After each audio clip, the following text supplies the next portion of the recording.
Adam clay beekeepers नाम की एक गुप्त सरकारी यूनिट का पूर्व ऑपरेटिव है, जिसे ऐसे संवेदनशील मिशन सौंपे जाते थे जो आम कानून व्यवस्था के बस की बात नहीं थी। लेकिन आजकल वो एक शांत जीवन जी रहा है और रिटायर्ड स्कूल टीचर एलोइस पार्कर से किराए पर लिए गए एक खलिहान में मधुमक्खियां पालता है। उनका रिश्ता मकान मालिक और किराएदार से कहीं बढ़कर है और एडम खुद मानता है कि वो इकलौती इंसान है जिसने सच में उसका ख्याल रखा है। एक दोपहर एलोइस अपने कंप्यूटर पर काम कर रही होती है जब अचानक एक चेतावनी आती है कि उसके हार्ड ड्राइव में कोई खतरनाक वायरस आ गया है। घबराकर वो दिए गए सपोर्ट नंबर पर कॉल करती है और यूनाइटेड डेटा ग्रुप यानी यूडीजी से संपर्क करती है। गार्नेट नाम का एक एग्जीक्यूटिव फोन उठाता है और उसे तकनीकी बातों में उलझा देता है, जबकि चुपके से अपने साथियों को उसके कंप्यूटर से सब कुछ डाउनलोड करने का निर्देश देता है। वो एलोइस को एक सॉफ्टवेयर इंस्टॉल करने के लिए मना लेता है जो सिस्टम को ठीक करने का दावा करता है। हालांकि वो चेतावनी भी देता है कि इससे उसकी फाइलें मिट सकती हैं। उसे होल्ड पर रखते हुए गार्नेट कॉल सेंटर के कर्मचारियों को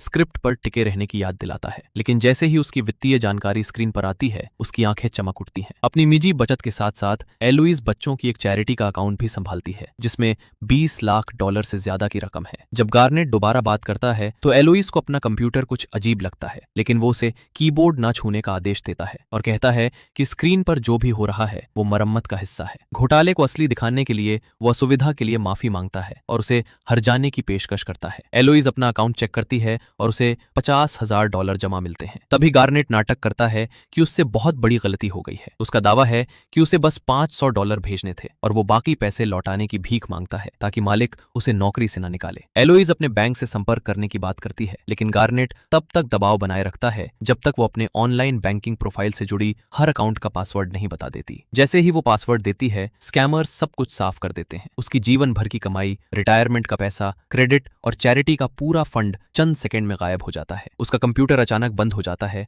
और वो बेताबी से गार्नेट से संपर्क करने की कोशिश करती है, जो पहले से ही बाकी कॉल सेंटर वालों के साथ जश्न मना रहा है। जब स्क्रीन आखिरकार वापस आती है तो एलोइस को हुए नुकसान का अंदाजा होता है और उसे एहसास होता है कि उसने न केवल अपना सब कुछ खो दिया है बल्कि वो लाखों डॉलर भी जो उसकी देखरेख में थे। इसी बीच एडम अपने छतों से शहद इकट्ठा करना खत्म करता है और शहद का एक जर लेकर एलोइस के घर की ओर चल देता है। कई बार खटखटाने पर भी जब कोई जवाब नहीं मिलता तो वो अंदर चला जाता है। धुएं के अलार्म का शोर और वहां की अजीब खामोशी उसे फौरन चौकन्ना कर देती है। इसलिए वो एक किचन नाइफ उठाता है और सावधानी से लिविंग रूम में दाखिल होता है, जहां उसे फर्श पर एक बंदूक पड़ी मिलती है। इससे पहले कि वो कुछ देख पाता, एलोइस की बेटी और FBI एजेंट वेरोना पार्कर अपनी बंदूक ताने उसके पीछे आ खड़ी होती है। वो एडम को घुटनों के बल बैठने पर मजबूर करती है, उसे हथकड़ी लगाती है और पूछती है कि वो उसकी मां के घर में क्या कर रहा है। एडम माफी मांगता है, लेकिन वेरोना का ध्यान उसकी ओर से हट जाता है जब उसे पता चलता है कि एलोइस मर चुकी है। जब तक पुलिस आती है, दुख और शक आपस में टकराने लगते हैं और वेरोना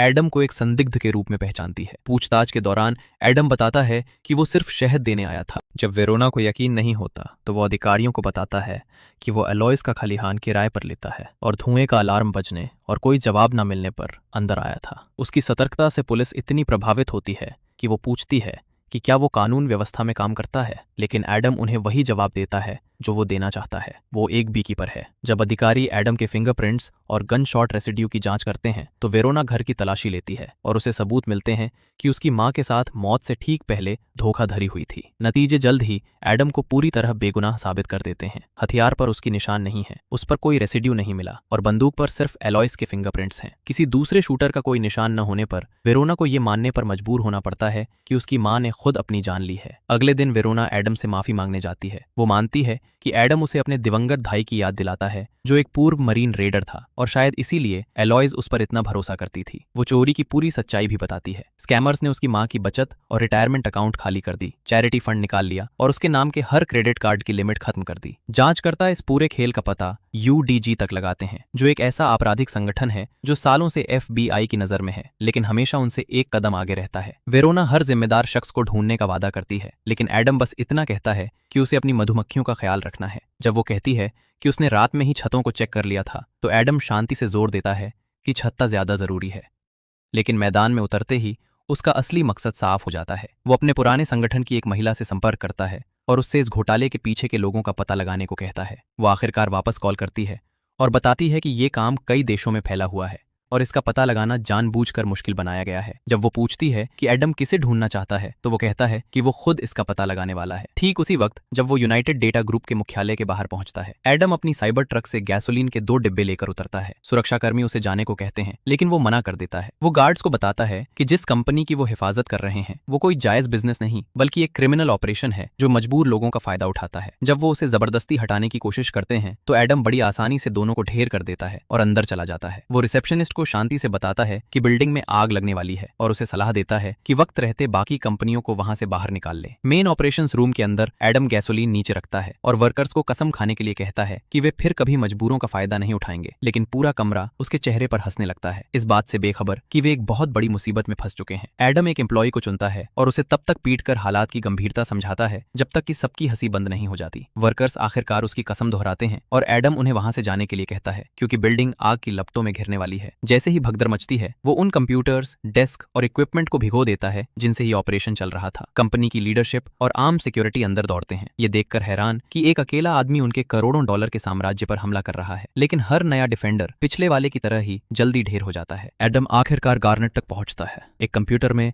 एक डिवाइस लगाता है और चेतावनी देता है कि अगली कॉल आते ही धमाका हो जाएगा। वो वहां से चला जाता है और तभी फोन बजता है और डिवाइस ब्लिंक करने लगता है। यूडीजी की तबाही से बाल बाल बचने के बाद गार्नेट इस पूरे ऑपरेशन को फाइनेंस करने वाले अमीर बिजनेसमैन डेरेक डैनफोर्थ से कांटेक्ट करता है। वो रिपोर्ट करता है कि खुद को बी कूपर कहने वाले किसी शख्स ने बिल्डिंग पर धावा बोल दिया, उनकी सिक्योरिटी टीम को खत्म कर दिया और हेडक्वार्टर को जलाकर राख कर दिया। एक अकेले आदमी ने इतने मुनाफे वाले ऑपरेशन को तबाह कर दिया। इस बात से आग बबूला होकर डेरेक अपने सिक्योरिटी हेड वॉलेस वेस्टवाइट से जवाब मांगता है, जो CIA का पूर्व डायरेक्टर है। वॉलेस भी हमलावर की पहचान नहीं कर पाता, इसलिए डेरेक गार्नेट को हर मुमकिन रिकॉर्ड खंगालने का ऑर्डर देता है और एडम क्ले को खत्म करने के लिए भाड़े के गुंडों को इकट्ठा करता है। इस बीच वेरोना और उसका पार्टनर एजेंट मैट जले हुए हेडक्वार्टर पहुंचते हैं। आग ने सर्वेलेंस फुटेज मिटा दी है। गवाह के तौर पर सिर्फ रिसेप्शनिस्ट और मुट्ठी भर डरे हुए स्कैमर्स बचे हैं। फिर भी वेरोना अपनी मां की मौत के लिए जिम्मेदार इस ऑपरेशन की जितनी गहराई में जाती है वो इसके पीछे के हर चेहरे को बेनकाब करने के लिए उतनी ही छान लेती है। गार्नेट की तलाश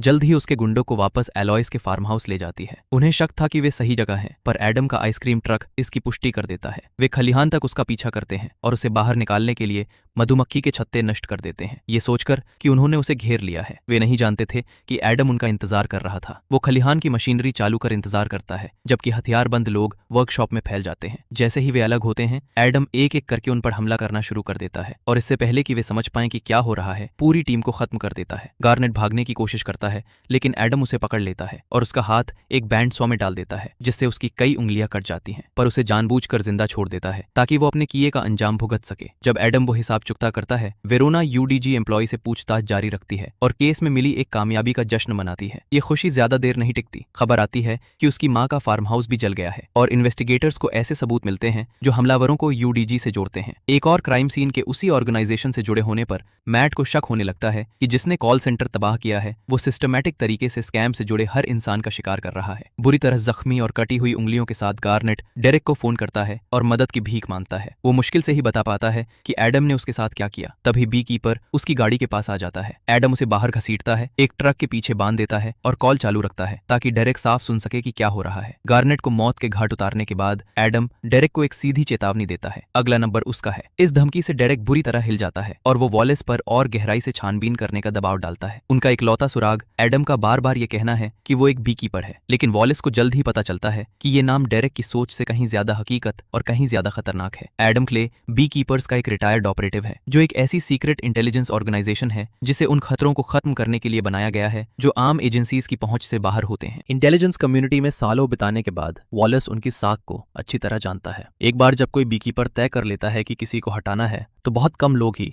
इसके खिलाफ बोलने के लिए जिंदा बच पाते हैं। हालांकि वॉलेस डेरेक के बनाए क्रिमिनल साम्राज्य से नफरत करता है, लेकिन वो डेरेक की मां जेसिका, जो अमेरिका की राष्ट्रपति है, के प्रति अपनी वफादारी की वजह से उसके साथ खड़ा रहता है। वो वफादारी वॉलेस को मैदान में तो रख सकती है, लेकिन एडम की पहचान एक बात बिल्कुल साफ कर देती है, डेरेक को बचाना अब लगभग नामुमकिन होने वाला है। इस बीच वेरोना और मैट एलॉयस की मौत के लिए जिम्मेदार नेटवर्क की और परतें खोलते हैं। गार्नेट के ऑर्गेनाइज्ड क्राइम से गहरे ताल्लुक हैं और यूडीजी उस बहुत बड़े ऑपरेशन की सिर्फ सिर्फ एक ब्रांच है जिसे ऊपर से कहीं और से कंट्रोल किया जा रहा है। लेकिन जहां गार्नेट की हिस्ट्री का पता लगाना आसान है, एडम का मामला बिल्कुल उल्टा है। किसी भी सरकारी डेटाबेस में एडम क्ले का कोई खास रिकॉर्ड नहीं है, जिससे ऐसा लगता है जैसे उसका कभी वजूद ही नहीं था। गार्नेट की क्षत विक्षत लाश मिलने से मैट की थ्योरी पक्की हो जाती है कि कोई सिस्टमैटिक तरीके से स्कैम से जुड़े हर शख्स को खत्म कर रहा है। अब जब उनके बेटे पर खतरा मंडरा रहा है तो राष्ट्रपति जेसिका खुद वॉलेस से संपर्क करती हैं और उन्हें किसी भी कीमत पर डेरेक की रक्षा करने का आदेश देती हैं। वॉलेस CIA निदेशक जैनेट हावर्ड की ओर रुख करते हैं, इस उम्मीद में कि एजेंसी के पास एक पूर्व बी कीपर को रोकने में सक्षम कुछ होगा। जैनेट पुष्टि करती है कि एडम कभी संगठन का हिस्सा था, लेकिन पारंपरिक एजेंट के पास उसके खिलाफ बहुत कम मौका होगा। इसके बजाय वो अपने पूर्व सहयोगी को खत्म करने के लिए अनेसात लैंडर्स नाम की एक सक्रिय बी कीपर को अधिकृत करती है। एडम एक गैस स्टेशन पर ईंधन भर रहा है जब अनेसात अपना बौछार करती है, गोलियों की कोशिश करती है। वो शुरुआती हमले से बाल बाल बच जाता है और एक ही संगठन द्वारा प्रशिक्षित दो गुर्गों के बीच एक भीषण लड़ाई छेड़ जाती है। अनेसात का कौशल उसे गार्नेट के किराए की ताकत से कहीं अधिक खतरनाक बनाता है, लेकिन एडम धीरे धीरे नियंत्रण कर लेता है। वो शहद के जार से उसका ध्यान भटकाता है, मौके का फायदा उठाकर उसे आग लगा देता है और लड़ाई खत्म कर देता है। जाने से पहले वो उसकी एक उंगली काट देता है, ये जानते हुए कि उसकी बायोमेट्रिक पहुंच उसे बीकीपर्स की सुरक्षित सुविधाओं तक ले जा सकती है। अनेसात की मौत से खुफिया समुदाय में हड़कंप मच गया है। एक गहरे व्यक्तिगत संघर्ष में अधिक गुर्गों का बलिदान देने के बजाय बीकीपर्स खुद को तटस्थ घोषित कर देते हैं और फिर से हस्तक्षेप करने से इनकार कर देते हैं। ये निर्णय वॉलेस के पास एडम का मुकाबला करने में सक्षम लगभग कोई आधिकारिक संसाधन नहीं छोड़ता है। जब वेरोना और मैट मलबे की जांच करते हैं तो उन्हें अनेसात के वाहन के अंदर एक बी कीपर हैंडबुक मिलती है। सबूत बताते हैं कि वी और एडम एक ही गुप्त संगठन के हैं, जो उसके रिकॉर्ड न होने और शिकार के दौरान उसके असाधारण कौशल की वजह है। एडम के बॉस्टन जाते ही वॉलेस एक नई टीम जुटाता है और उन्हें खतरे की गंभीरता समझाता है। बी कीपर्स सरकारी दायरे से बाहर काम करने वाले गुर्गे हैं जो समाज के लिए खतरनाक खतरों को खत्म करते हैं। एडम रिटायर हो गया है पर उसका प्रशिक्षण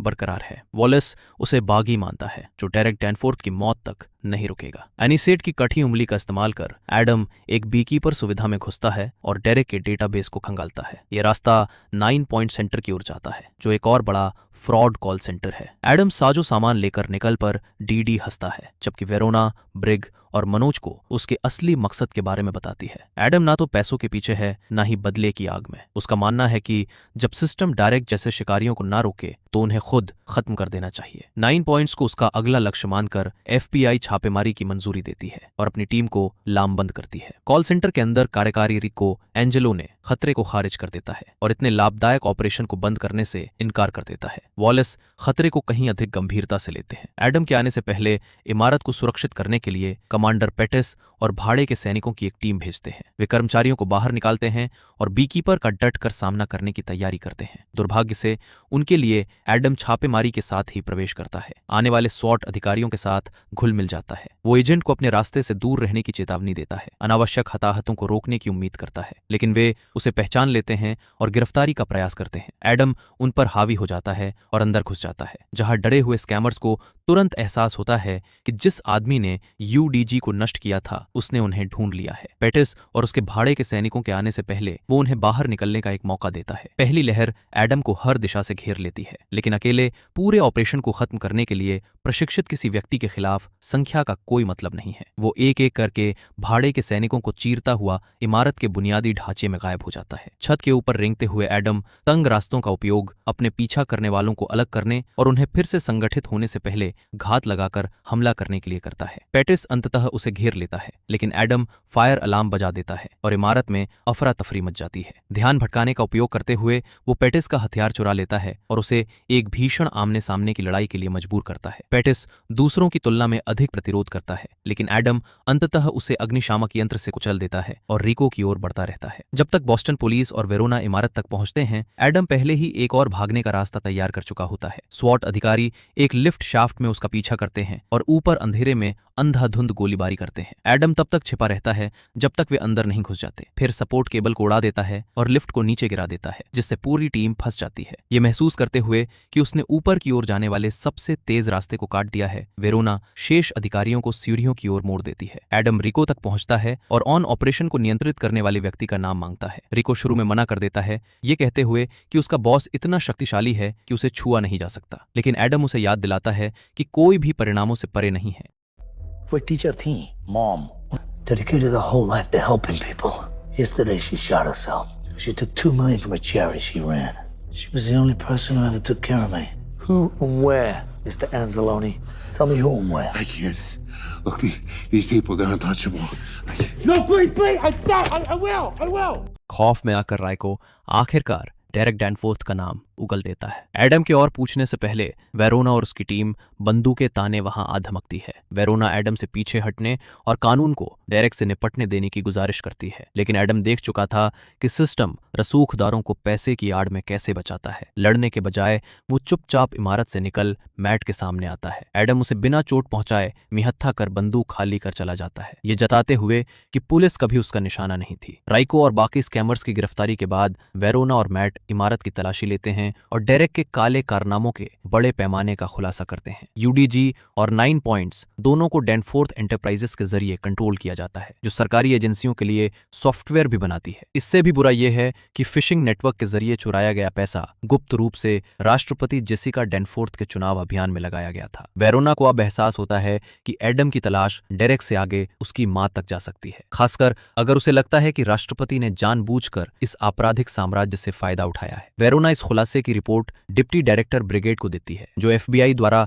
साजिश की गहराई का पता लगाने तक इस जानकारी को गोपनीय रखने का आदेश देते हैं। वो उन्हें चेतावनी देती है कि एडम राष्ट्रपति को निशाना बना सकता है, जिससे फेडरल एजेंट डैनफोर्थ एस्टेट पहुंच जाते हैं। वे सीक्रेट सर्विस और डेरेक के निजी सैनिकों संग एस्टेट की घेराबंदी कर अंदर मौजूद सबको सुरक्षित करते हैं। वॉलेस लाजरस को भी बुलाता है, जो एक दिग्गज बी कीपर शिकारी है और एडम के पूर्व सहयोगी से लड़ जुड़ते हुए पैर खो चुका है। वो भी अपने प्रतिद्वंदी को बिल्कुल भी कम नहीं आंकता। उसका मानना है कि एडम को साधारण बल से हरा पाना नामुमकिन है। राष्ट्रपति जेसिका वहां की भारी सुरक्षा व्यवस्था को देखकर सब भांप लेती हैं और पूछती हैं कि आखिर इस घर को किले में क्यों तब्दील कर दिया गया है। डेरेक उन्हें भरोसा दिलाने की कोशिश करता है, लेकिन वो सच को सामने आने से नहीं रोक पाता। आने वाले सुरक्षा वाहनों में से एक के नीचे छिपकर एडम पहले ही स्टेट में घुस चुका है। वो वाहन की जांच कर रहे एक सीक्रेट सर्विस एजेंट पर हमला करता है, उसकी वर्दी ले लेता है और बाद में सूट पहन लेता है, जिससे वो बिना किसी का ध्यान खींचे मेहमानों के बीच घूम सके। अंदर प्रिंग निजी तौर पर जेसिका और डेरेक को एफबीआई द्वारा किए गए खुलासों से रूबरू कराते हैं। डैनफोर्थ एंटरप्राइजेज ने व्यक्तिगत डेटा चुराने और महत्वपूर्ण स्विंग राज्यों में मतदाताओं को प्रभावित करने के लिए गोपनीय सरकारी सॉफ्टवेयर का इस्तेमाल किया, जिससे जेसिका की जीत पक्की हुई। इस पूरे खेल के लिए पैसा एलोइस जैसे पीड़ितों से चुराया गया था। जेसिका ये जानकर टूट जाती हैं कि उनके बेटे की सफलता और शायद उनकी राष्ट्रपति की कुर्सी भी धोखाधड़ी की बुनियाद पर टिकी थी। सच को त्याग बचने से मना कर वो कसम खाती है कि जरूरत पर वो सार्वजनिक रूप से गुनाह मान लेगी। वेरोना ने एडम को एस्टेट में घूमते देख तुरंत तलाशी का आदेश दिया। पूरे परिसर में पीछा शुरू हुआ जब तक भाड़े के सैनिकों और एजेंट ने उसे घेर नहीं लिया। वेरोना के विरोध के बावजूद लाजरस ने एडम को घुटनों पर गिराकर मारने की कोशिश की, पर एडम ने पहले ही जाल बिछा रखा था। उसने वाहनों में धमाका किया और उस मौके का फायदा उठाकर हवेली में घुसने से पहले खुद को छुड़ा लिया। डेरेक के अपराधों की गहराई जानकर जेसिका ने उसे सार्वजनिक रूप से बेनकाब करने का फैसला किया, इस उम्मीद में कि सच से उसकी जान बच जाए। एडम एस्टेट के रक्षकों को धूल चटाना जारी रखता है और करीब पहुंचते ही सीक्रेट सर्विस एजेंट और भाड़े के सैनिकों को ढेर कर देता है। आखिरकार लाजरस उसे रोक लेता है, जिसके बाद एक खूंखार चाकू की लड़ाई शुरू होती है, जो बीकीपर्स छोड़ने के बाद एडम की सबसे कठिन लड़ाई बन जाती है। दोनों एक दूसरे पर बुरी तरह टूट पड़ते हैं, लेकिन एडम इस संघर्ष में जीत जाता है और आखिरकार उस दिग्गज शिकारी को ढेर कर देता है। राष्ट्रपति के दफ्तर के पास वालेस उसे रोकने की एक आखिरी कोशिश करता है। वो एडम को याद दिलाता है कि बीकीपर्स समाज की रक्षा के लिए है, निजी बदले के लिए नहीं। एडम इसे मानता है, पर डेरेक के अपराधों ने उसे यकीन दिला दिया है कि उसका मिशन दोनों पूरे करता है। वो पीछे हटने से मना कर देता है। दफ्तर में डेरेक घबराता है क्योंकि उसके कर्मों का फल उसे मिलने वाला है। ब्रिक को गोली मारने के बाद वो अपनी मां और जेसिका को अपने कब्जे में लेकर बंधक बना लेता है। ठीक उसी समय एडम, वेरोना और मैट वहां अंदर दाखिल होते हैं। वेरोना उसे खड़े शब्दों में चेतावनी देती है, लेकिन डेरेक आत्मसमर्पण करने से साफ इनकार कर देता है और जेसिका को जान से मारने की धमकी देने लगता है। You decided you work for the law or for justice. Derek की धमकी पूरी करने से पहले एडम उसे गोली मार देता है और गतिरोध खत्म कर देता है। मिशन पूरा होते ही एडम खिड़की से भागकर समुद्र तट की ओर दौड़ पड़ता है। वेरोना पीछा कर निशाना साधती है, पर सच जानने के बाद वो गोली नहीं चला पाती। बंदूक नीचे कर वो उसे जाने देती है। यही मानकर कि उसकी मां को आखिरकार इंसाफ मिल गया, एडम तट पर छिपे स्कूबा गियर तक पहुंचता है, गोता लगाता है और किसी के रोकने से पहले समुद्र में ओझल हो जाता है। फिलहाल छत्ता सुरक्षित है।